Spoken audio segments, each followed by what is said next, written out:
On December 31st, 1999, Russian President Boris Yeltsin appointed Vladimir Putin as his successor.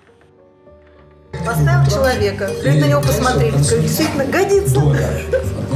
Посмотрел 20 человек за 4 месяца, 20 кандидатур.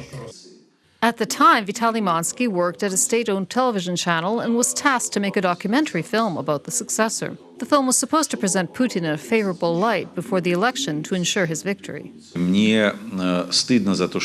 ashamed that I took part in the successor operation, but I am not ashamed for this movie.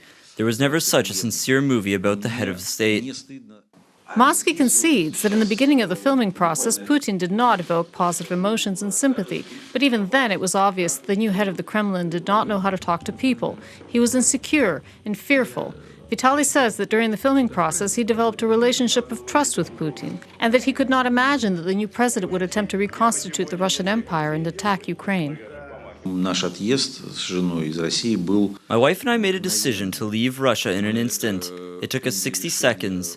I saw on the TV the vote on using the military outside of the country. It was a predecessor of the annexation of Crimea. They left Russia for Latvia. In Russia, Manskyi is now considered an extremist. Today in Ukraine, he presented a completely different movie about Putin, a film about a dictator. Manskyi believes that Putin's 20-year rule and the longing of Russians for a strong leader is akin to drug addiction, one that Russia will not be able to cope with by itself, and it needs help, particularly help from Ukraine.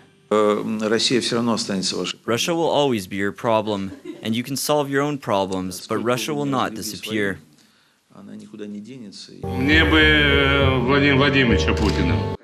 The movie Putin's Witnesses tells the story of the first years of the Russian president's rule, about those who supported him and then went over to the opposition.